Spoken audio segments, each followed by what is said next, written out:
इसका मतलब जब लाट थी तब हम सम्राट थे, अब लाट नहीं तो सम्राट नहीं। अब फिर रिवर्स करना है तो क्या करना पड़ेगा? लाट। कोई गांव ऐसा नहीं बचना चाहिए जहां लाट ना हो, तब आप लाट साहब कहलाएंगे। क्योंकि करोड़ों का अगर मंदिर बनता है तो हमारे मुसलमान भाई के किसी काम का नहीं है। बरसात में छुप भी नहीं सकता जाके उसमें। करोड़ों की मस्जिद भी बन जाती है तो किसी हिंदू भाई के किसी काम का नहीं है वो। लेकिन राष्ट्रीय चिन्ह बनता है तो हिंदू भी सल्यूट करेगा और मुसलमान भी सल्यूट करेगा। वाह, क्या बात। और संविधान बना कैसे है? तो भगवान बुद्ध और अशोक के विचारों पर बना है। तो अगर कोई अशोक की बात करता है, कोई भगवान बुद्ध की बात करता है, तो समझिए वो संविधान की बात करता है। भगवान बुद्ध का ईश्वर में कोई भरोसा नहीं है। और मजे की बात क्या है, भगवान बुद्ध को भी ईश्वर में कोई विश्वास नहीं है और भारतीय संविधान को भी ईश्वर में कोई विश्वास नहीं है। भारतीय संविधान के तो भगवान बुद्ध एक ऐसी रस्सी है, एक ऐसा धागा है जिसमें पूरे दुनिया को बांधा जा सकता है। इसलिए हमारे देश के प्रतिनिधि जब बाहर जाते हैं इंडिया के, तो ये कहना पड़ता है कि मैं बुद्ध के देश से आया हूं। सबसे नैतिक अगर जमाने में कोई रहा तो अशोक का काल सबसे बड़ा नैतिक रहा। लेकिन धीरे धीरे जब बदलाव आने लगा तो क्या हुआ है, अब तीसरा पंचशील करने वालों को क्या कहा जाने लगा? ये 3-5वां आदमी है। 3-5 करेला। 3-5 करेला। देखिए भाव कैसे बदलता है। यानी 3-5 करना कभी गौरव माना जाता था और आज 3-5 करना मतलब 420 ही करना। क्योंकि भारतवर्ष गुरु देश है, विश्व गुरु भारत। चाइना चेला है, कोरिया चेला है, श्रीलंका चेला है, जापान चेला है।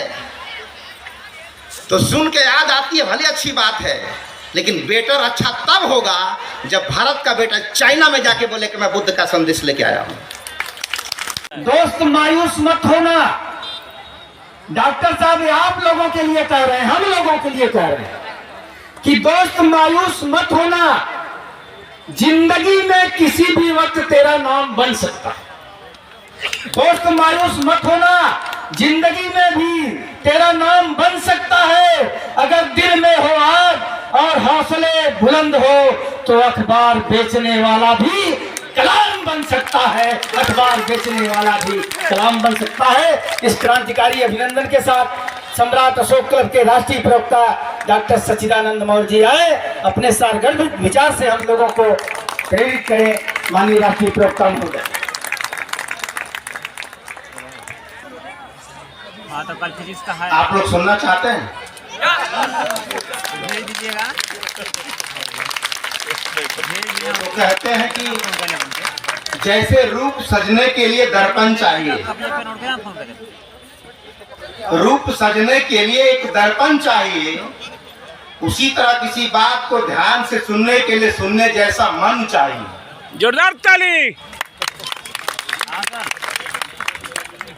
यह मन ताली होना चाहिए।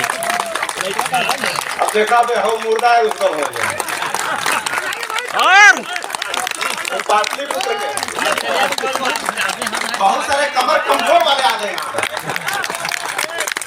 और उसी कमजोर कमर पे गुरु जी का के गए हैं बुनियाद रखी जाएगी। कोई भी व्यक्ति कमर टेढ़ा करके नहीं होना चाहिए बीच में। बहुत बहुत धन्यवाद। और संविधान बना कैसे है? तो भगवान बुद्ध और अशोक के विचारों पर बना है। तो अगर कोई अशोक की बात करता है, कोई भगवान बुद्ध की बात करता है, तो समझिए वो संविधान की बात करता है। भीड़ से कहा जाता है कि कभी भगदड़ में बदल जाती है और हमारी भीड़ भगदड़ में नहीं बदलती, क्योंकि हम समझदार लोग हैं। हमें पता है कि जो करना है हम ही को करना है। ऊपर वाला हमारे साथ नहीं है। अपने कार्यकर्ताओं के दम पे, हम अपने प्रशासनिक अधिकारियों के दम पे हम शांति से इस महोत्सव को मना रहे हैं। हिलाइए मत ना थोड़ा सा। आप भाइयों के भरोसे। और मजे की बात है कि 29 साल हो गए इस सम्राट अशोक का पर्स गिर जा रहा है तो भीड़ से निकल के मंच तक पहुंच जा रहा है। ये लटिया महोत्सव का गौरव है। किसी के जूते तक आज तक गायब नहीं हुए हैं।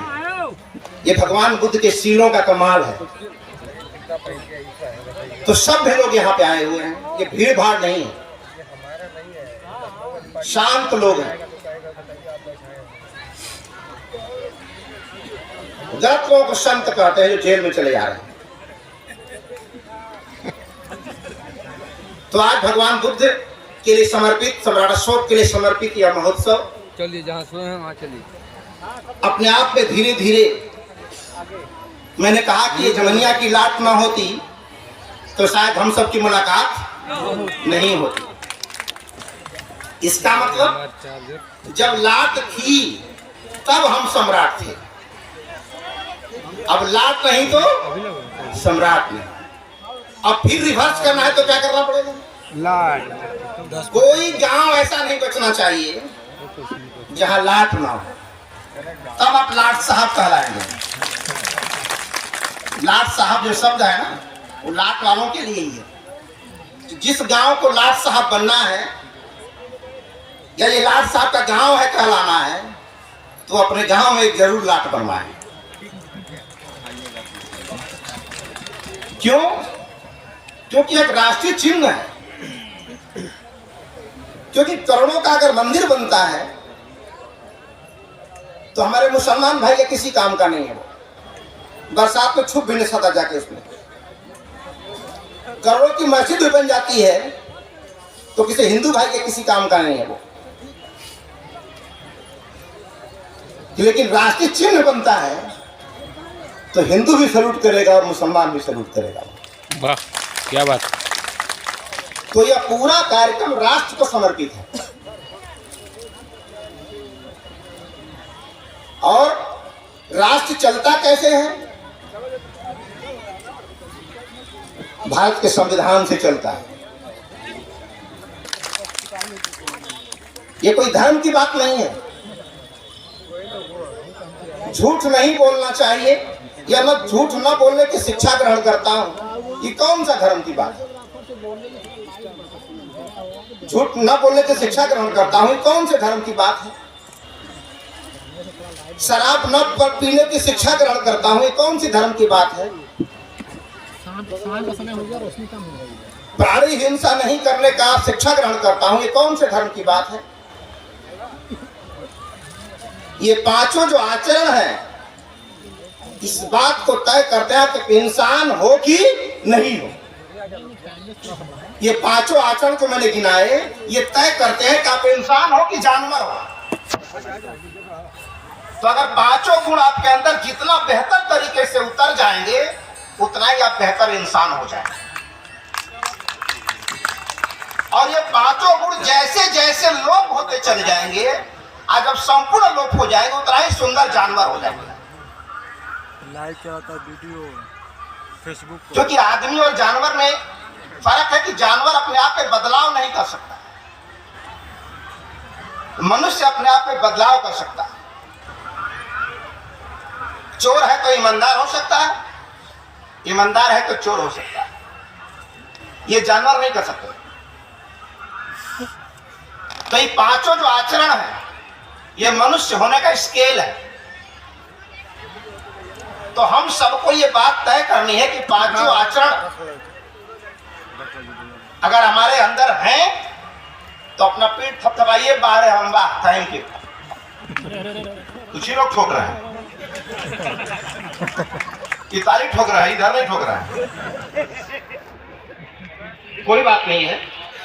मैं भी नहीं दावा कर सकता हूं कि पांचों मेरे अंदर हैं, लेकिन कोशिश ये है कि आज नहीं तो कल पक्का होंगे। और कोशिश रहेगी तो एक दिन कामयाब हम पक्का हो जाएंगे। तो भगवान बुद्ध का जो धर्म है पूजा पाठ का धर्म नहीं है कि कितना भोर में उठ के आप ठंडे में स्नान करते हैं, कितने गहरे पानी में स्नान करते हैं, कितने ज्यादा भीड़ के साथ स्नान करते हैं। इससे धर्म स्थापित नहीं होता है। उससे शरीर की भी मैल दूर नहीं होती, क्योंकि शरीर के मैल को दूर होने के लिए साफ पानी होना जरूरी है। गुड। शरीर का मैल भी दूर होने के लिए पानी का साफ होना जरूरी है। और सरकार ये मान चुकी है कि वो पानी साफ नहीं है, तभी तो साफ करने की योजना चला रही है। तभी तो साफ करने की योजना चला रही, करोड़ों रुपए बर्बाद हो रहे हैं। तो जब सब मान चुके हैं कि वो साफ नहीं है, सरकार भी मान चुकी है कि साफ नहीं है, तो उसमें नहा करके स्वच्छ होना हो गया है। ये ख्याली पुलाव नहीं तो क्या है। चार्ज ही नहीं हो रहा है। देखिए तो भगवान बुद्ध ने कहा कि साफ पानी से शरीर साफ हो सकता है, लेकिन पानी से नहाने के बाद भी इतना साफ नहीं हुए। कुछ लोग जेल चले जा रहे हैं वहीं से बाहर। अब वो लोग जेल जा रहे हैं तो आपको स्वस्थ करने के लिए बुलाए थे, आइए आपको साफ सुथरा एकदम फिट करके भेजेंगे, खुदेआम फिट है। कोड तो भगवान बुद्ध ने कहा कि आदमी कितना ज्ञानी है, ये 2 कौड़ी की बात है। ज्ञानी होने से आपके जीवन में कोई परिवर्तन नहीं होने वाला।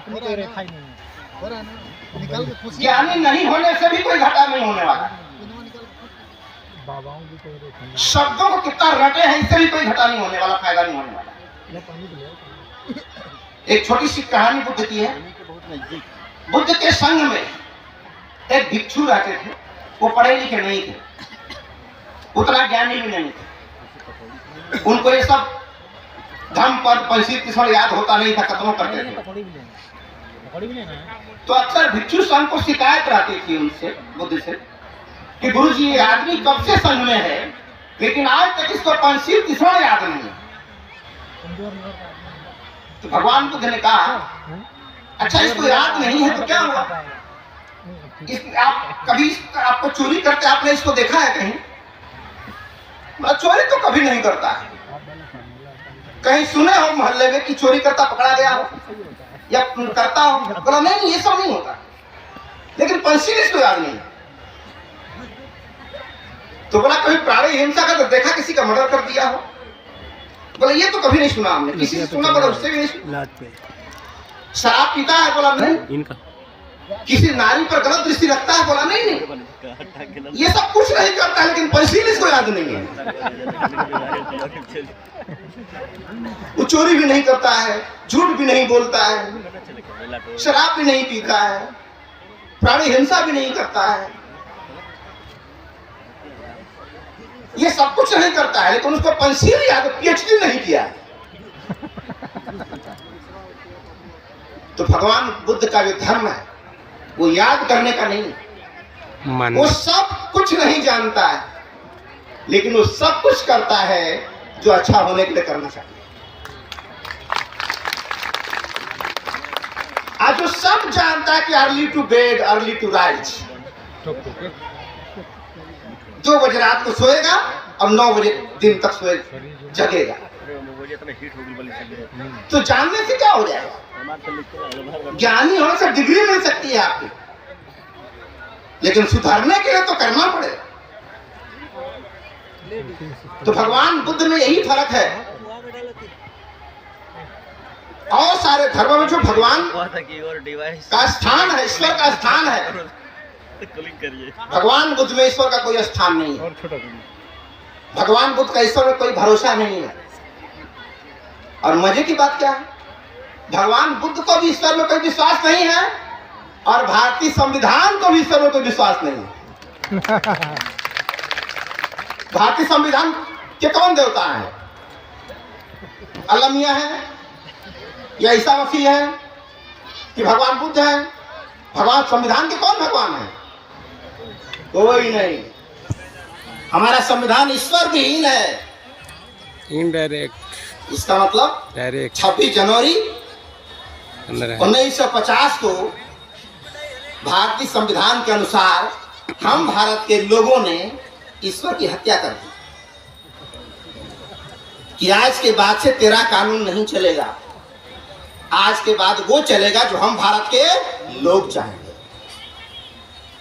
तो हम भारत के लोगों का कानून क्या कहता है इस संविधान की नजरों में 2 कौड़ी की बात है, लेकिन तेरा आचरण कैसा है, तेरा चरित्र कैसा है? अगर तेरा आचरण ठीक नहीं है तो तू कितनों बड़ा चेलों का गुरु होगा, तू जेल में रहेगा। ऐसे लोग जेल में है कि नहीं है?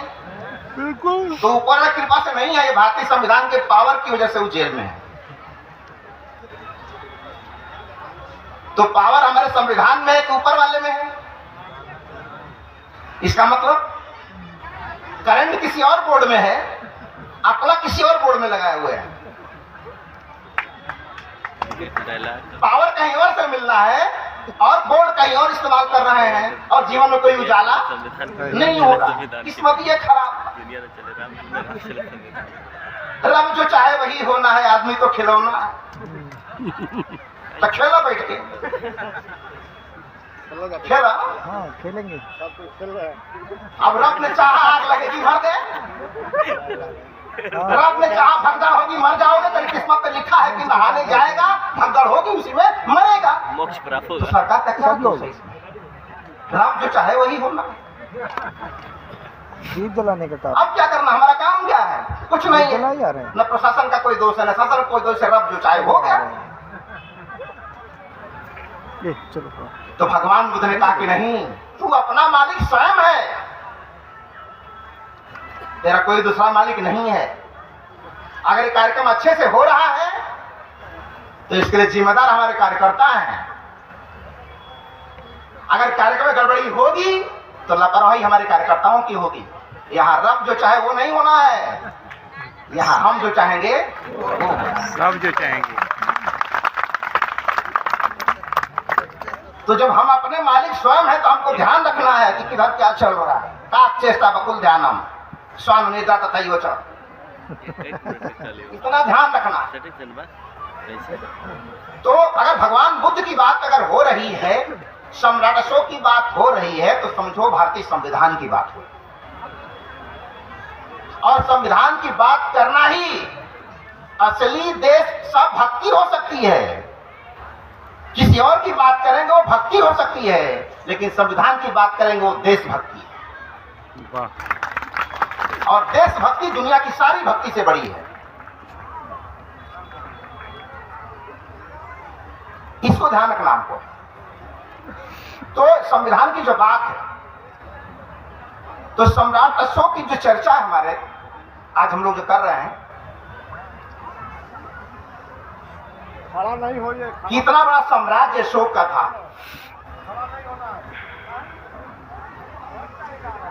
अशोक पर आरोप बहुत सारे लोग लगाते हैं।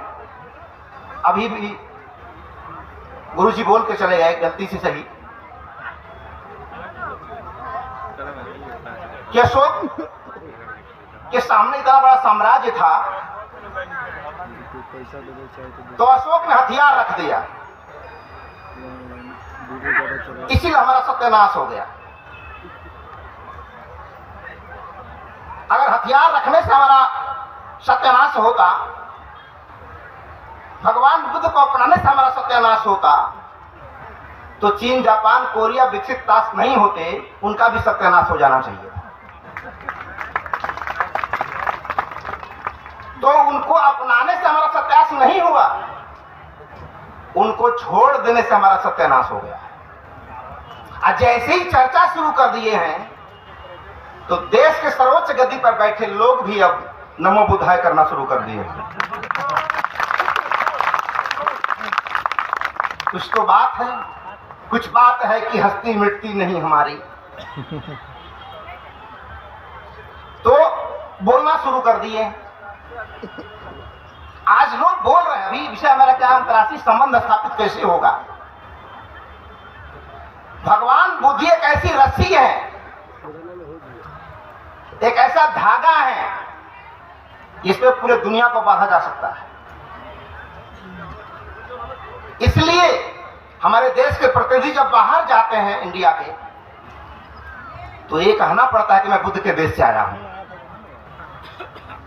क्योंकि विश्व मंच पर कोई है ही नहीं है जिसको बुद्ध के अलावा हम बात करेंगे किसी का। बुद्ध में ही ताकत है कि कोरिया यहां आ सकता है, बुद्ध में ये ताकत है कि नेपाल यहां आ सकता है, था कि जापान यहाँ आ सकता है और कहीं ताकत नहीं है, लेकिन दुनिया जब यहाँ आती है तो उनको लगता है कि बुद्ध यहाँ सबसे महत्वपूर्ण है, और अपने देश में यहाँ से क्या ले जाते हैं? बुद्ध को लेकर जाते हैं। जैसे कोरिया 1200 साल पहले बुद्ध को लेकर गए थे वो लोग, 1200 साल पहले। तो लोग दुनिया के यहाँ आते हैं तो लोगों को लगता है कि हाँ, बुद्ध ही सबसे महत्वपूर्ण है जिसको ले जाया जा सकता है। और हमारे देश के लोग जब बाहर जाते हैं तो उनको लगता है कि बुलेट ट्रेन सबसे बढ़िया है जिसको भारत लाया जा सकता है। यानी बुद्ध को जो ले गए बुलेट ट्रेन बना लिए, और जो छोड़ दिए वो बुलेट खरीद रहे हैं।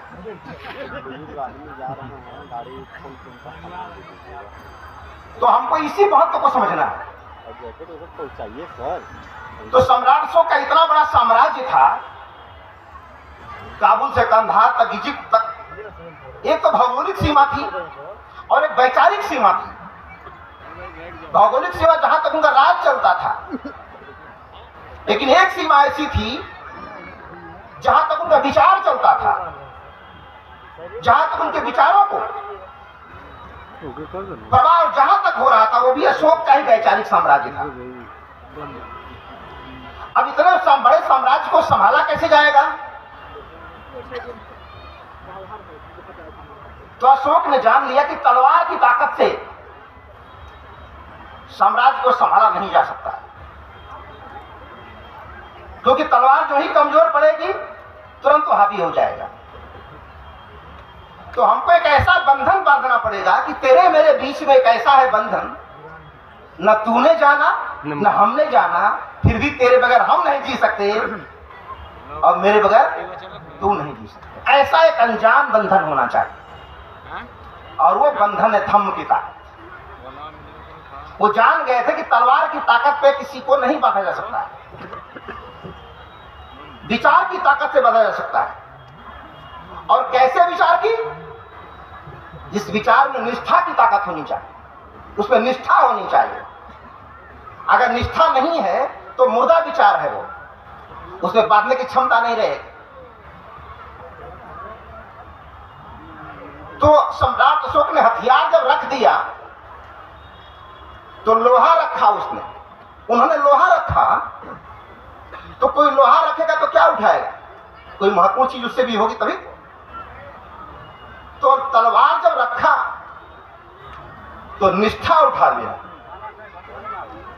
और निष्ठा राजा के और प्रजा के बीच में जब निष्ठा पैदा हो जाएगी तो साम्राज्य बधा रहेगा।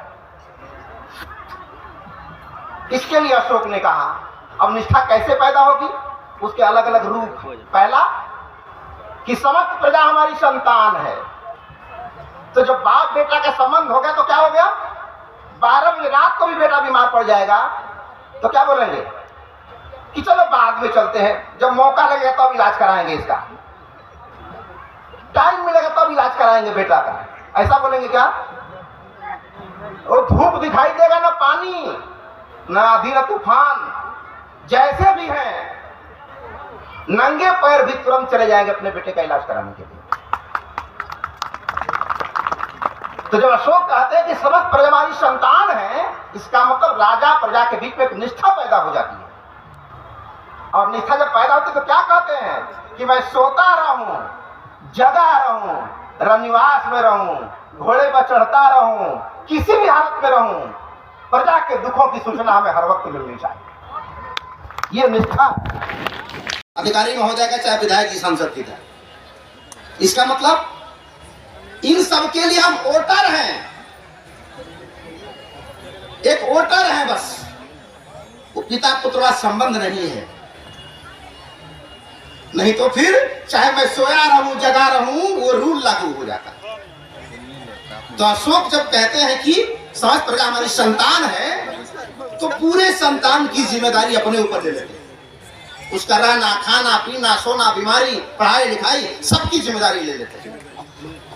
ये संतान शब्द का मतलब है, कह देने से नहीं हो जाता। मैंने संतान बोलते ही क्या क्या कपार पे आ गया, सर पे आ गया, ये सारी जिम्मेदारी आ गई।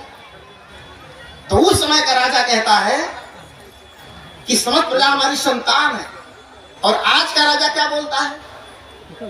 आज का जो राजा है, आज का राजा बोलता है कि आप सब तो परम पिता परमेश्वर की संतान हो। तो जिम्मेदारी से मुक्त हो गया, काम खत्म। चाहे पेट्रोल महंगा हो, डीजल महंगा हो, कोई फर्क नहीं पड़ता।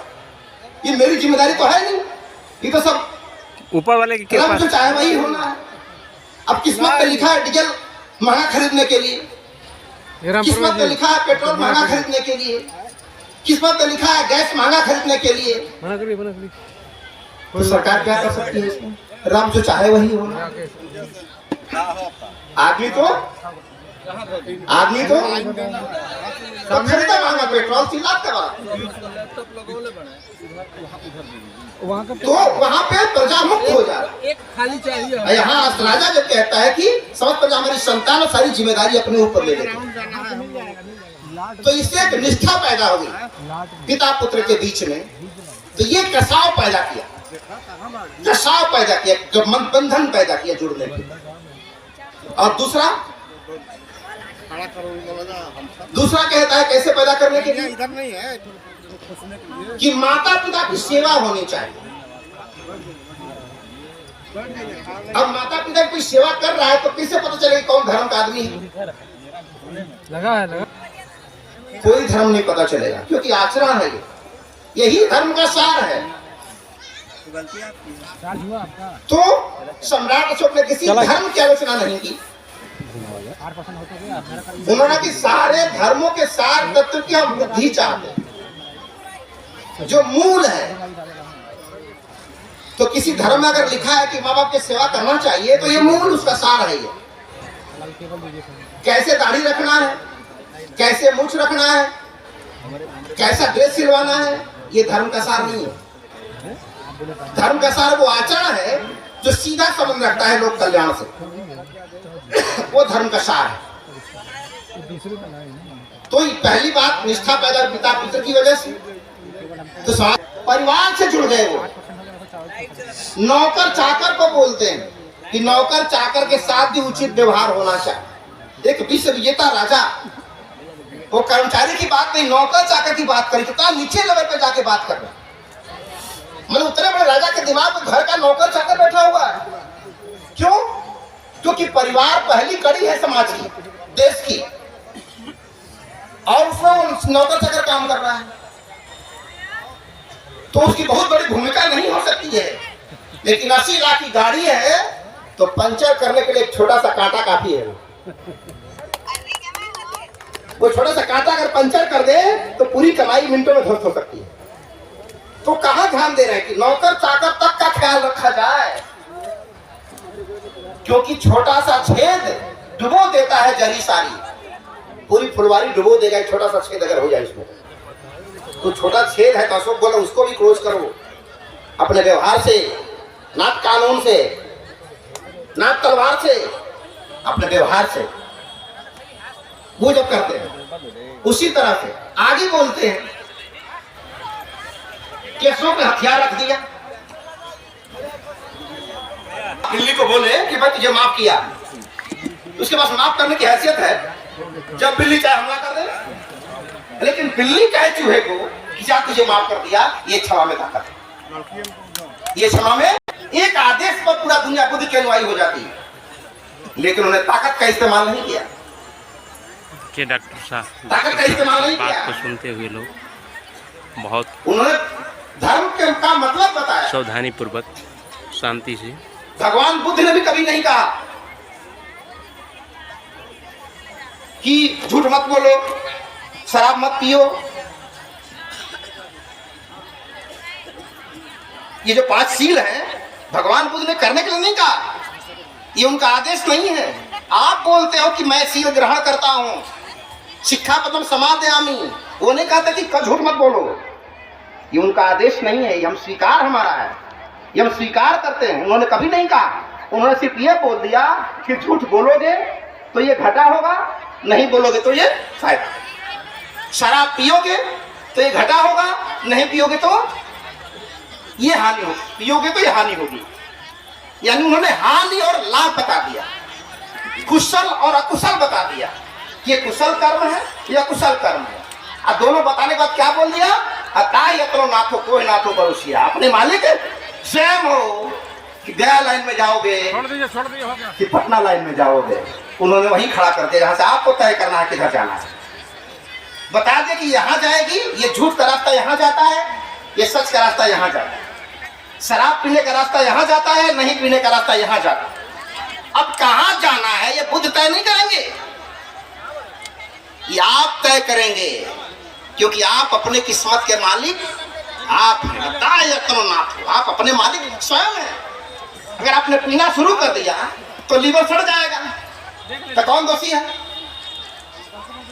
अरे भगवान हमें किस्मत में खराब लिखले, लीवर में सड़ गई पियत किया, भगवान पियत रहना, भगवान पियत रहना, तो निर्णय तेरा है कि तूने पिया। अकल नहीं पिया तो आपकी किस्मत अच्छी हो गई, ये भी निर्णय हमारा। तो अच्छा बुरा जो कुछ हमारे साथ हो रहा है उसके हम जिम्मेदार हैं, कोई दूसरा जिम्मेदार नहीं है। लेकिन अपनी जिम्मेदारियों से हम भागते हैं तो दोस्त दूसरे पर लगा देते हैं।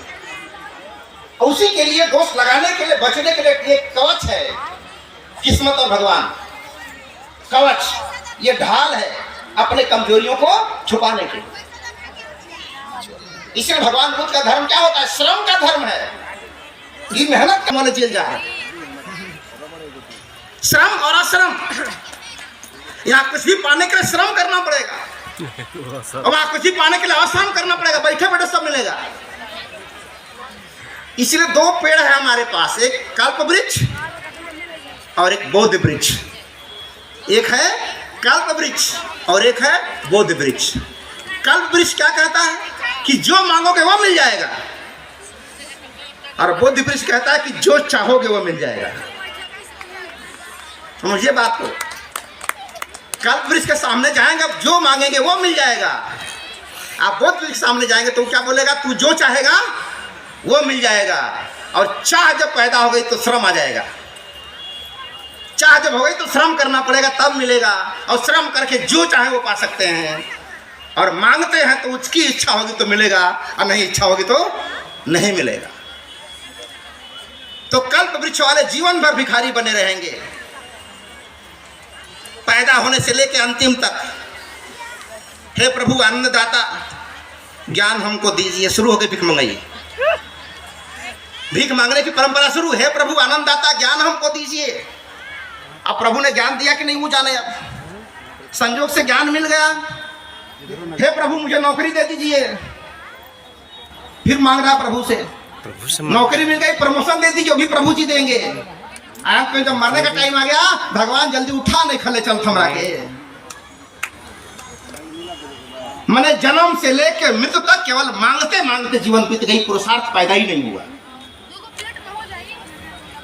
तो भगवान बुद्ध का धर्म पुरुषार्थ का धर्म है, मेहनत का धर्म है, श्रम का धर्म है। यहाँ जो चाहेंगे अपने श्रम से प्राप्त कर सकते हैं, लेकिन उस प्रोसेस में आपको काम करना। तो सम्राट अशोक इतने बड़े साम्राज्य को बांधने के लिए उन्होंने क्या किया? यही आचरण में बदलाव लाया। और आचरण में बदलाव आ रहा है कि नहीं आ रहा है कैसे पता चलेगा? इसके लिए उन्होंने धम्म यात्राएं की, जनता सीधा संपर्क किया, जनता में गए। जैसे हम लोग जनता से डायरेक्ट बात कर रहे हैं, आपसे डायरेक्ट बात कर रहे हैं, तो जनता के सीधा संपर्क में अशोक आए। जो धर्म के प्रति कंफ्यूजन था, सही धर्म क्या है, अशोक सीधा जाके समझा रहे जनता के बीच में। तब उन्होंने कहा कि जब से मैं धर्म का अनुयायी हूं, तब से करीब 1.5 दुगुना धर्म की वृद्धि समाज में हो गई है। आज वो धर्म की वृद्धि हुई होगी तब एक नया समाज बना होगा। और वो समाज कैसा बना होगा? जहां किसी नगर में किसी द्वार पर कोई ताला डाले, जहां आसमान से बातें करते मंदिर और शिवालय, वाह वाह, ताला ही नहीं पड़ रहा होगा। क्योंकि पंचशील का मतलब ही होता है कि जहां 5 शील के पालन हो रहे होंगे। जैसे बगल में चाइना है, चाइना बहुत दिन तक पुलिस थी ही नहीं। हम लोग के घरों में आज से 50 साल पहले की चले जाइए, घर में पुलिस आ गई तो बेइज्जती समझते थे हम लोग। अरे फलाना घर पुलिस आ कर लिया, होता था कि नहीं?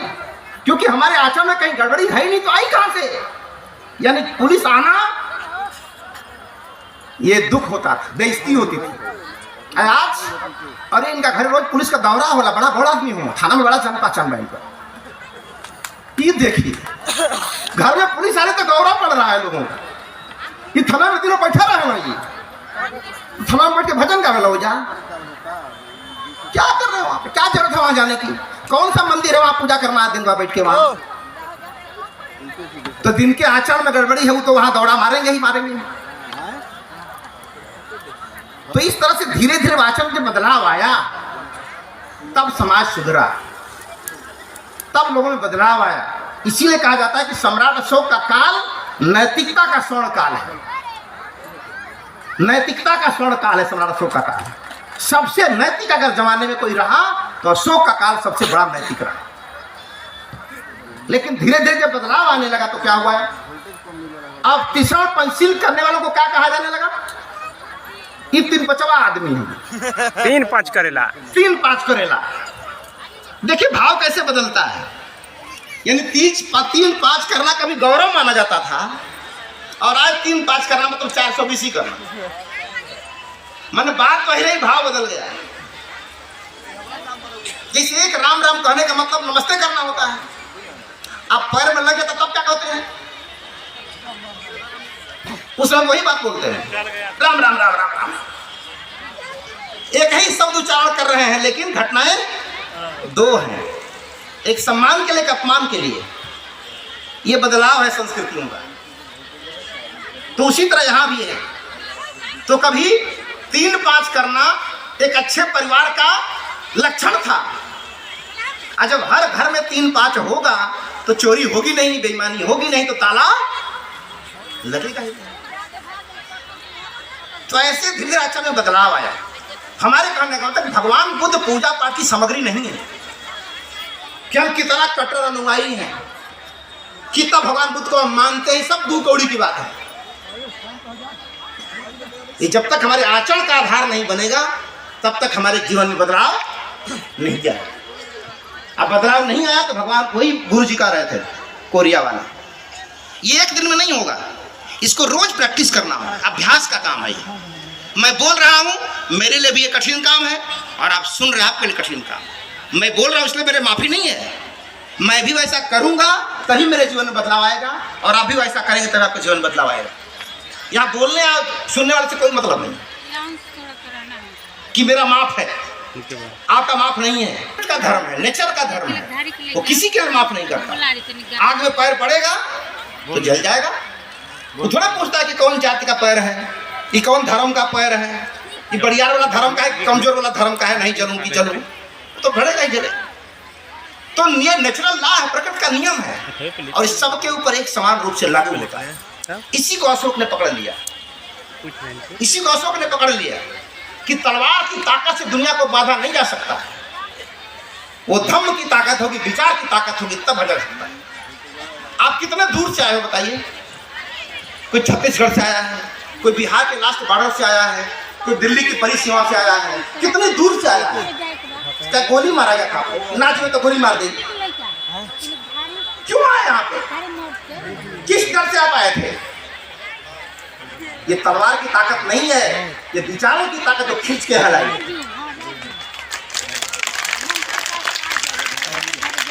ये खींच के लाई विचारों की ताकत है, और विचारों की ताकत ही आपको तरह तरह के कष्ट झेलने के लिए मजबूर करती है। कोई परेशानी होती है, कोई शिकायत नहीं करता। यहाँ इतने लोग बैठे हैं अपने आराम से, किसी को परेशानी हो रही होगी लेकिन शिकायत नहीं करता। क्यों? क्योंकि उसका मन है यहाँ आने का। मन जिससे लग जाए फिर शिकायत नहीं रहती। अब मन नहीं लगा तो फूल की मार भी चोट पहुंचाती है। तो ये बीच मन की ताकत है जो यहाँ लाके बैठाई हम सब। और मन की ताकत जो ठंडा पड़ रहा था, ठंडा पड़ रहा था, सारे लोग रजाइयों में थे, और लाल वर्दी वाले घूम घूम के गली गली में चंदा आंसू है। ये कौन सी ताकत है?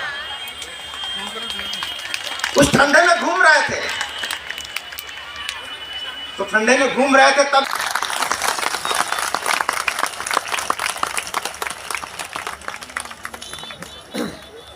तो ऐसे अशोक ने समझा।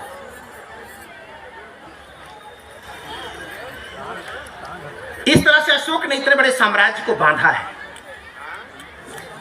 तो जो बात हमें आज समझ में आ रही है, ये बात अशोक को उस समझ में आ गई थी। जो बात संयुक्त राष्ट्र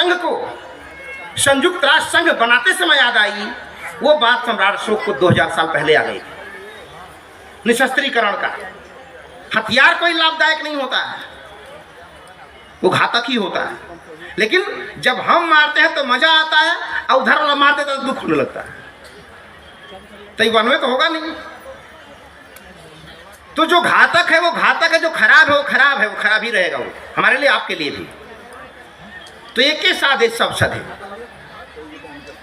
भगवान बुद्ध ने सारी समस्याओं का समाधान अकेले दे दिया। तो हम विभिन्न विचारधारा के लोग यहाँ बैठे हुए हैं, विभिन्न समस्याओं के लोग बैठे हुए हैं। ऐसे ही समस्या उस समय भी थी जब अशोक थे। तो सुनीत उस समय भी था, जिसको लोग छूटे नहीं थे। अम्रपाली उस समय भी थी, यानी जो आज आप देख रहे हैं वो उस समय भी था। तो ऐसा क्या सूत्र था कि सुनीत का समस्या का समाधान उसी से हो गया। अशोक बेचैन थे, पूरा दुनिया जीत के बैठे हुए थे, नींद नहीं आती थी रात को। लाखों लोगों को मार लिए थे, कलिंग विजय कर लिया हूं, नींद नहीं आ रही है।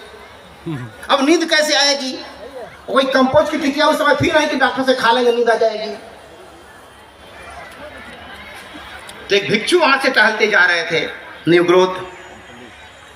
देखा इस पर कुछ नहीं है, फिर भी शांत है एकदम, मेरे पास सब कुछ है, मैं बेचैन हूं।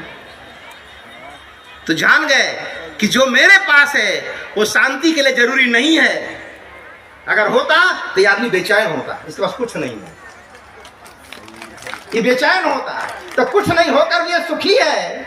अब मेरे पास सब कुछ है फिर भी मुझे नींद नहीं आती। तो नींद कैसे आएगी?